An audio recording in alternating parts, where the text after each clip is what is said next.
Hey everybody, I'm going to start off with Poll Anywhere.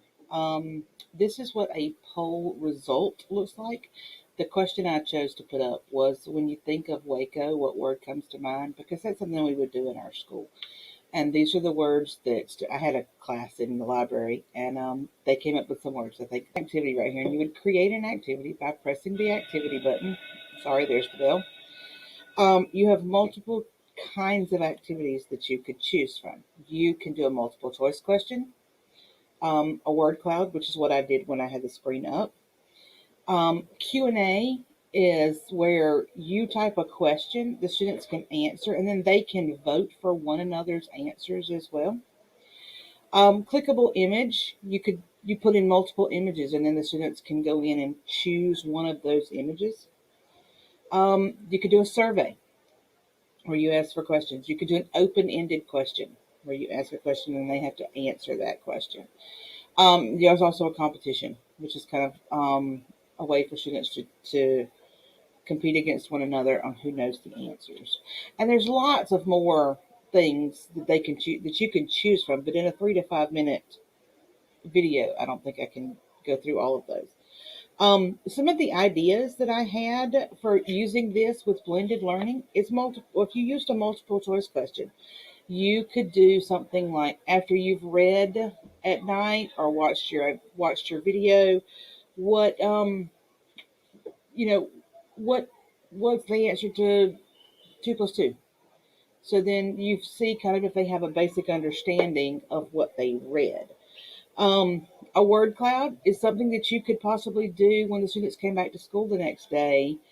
Have them give you words that they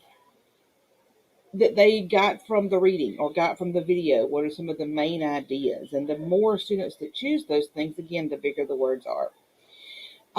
As for Q&A, when you answer questions, have the students agree or disagree with one another's answers. What do they think is going on? Do they agree or do they disagree with whatever an answer is? Okay. I'm going to try to run this on one screen and run 2 tabs just to be able to show you exactly what Quizzes is. So I am at the teacher page on my Google Chrome, and I'm on the student page on Firefox. Okay.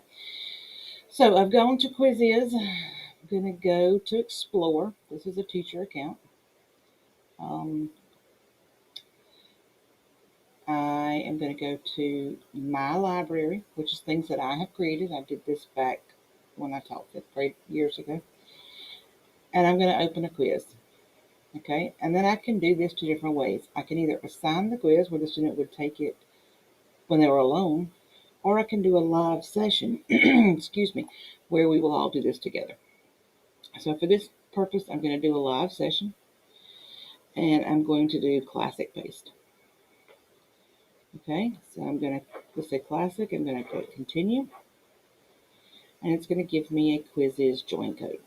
Okay, so I would actually go to joinmyquiz.com.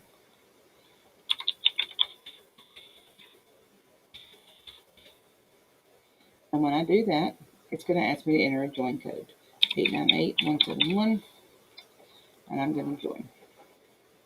So here I'm looking at a student, and here I'm looking at a teacher. Okay, so I'm going to start my quiz for the teacher. This is what my student is going to see. Okay, so on the main screen, my student will see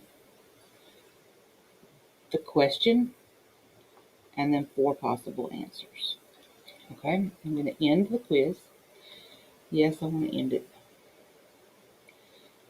It's going to show you who's in first place and all of those kinds of things for the students. You can assign these kinds of things as homework. The students can play them again. They can use it for review. Okay, so now if you're in a blended class, I could assign this as homework after the students have read or watched their lesson for the day at night. They could answer multiple choice questions. They could do surveys, any of those things for homework.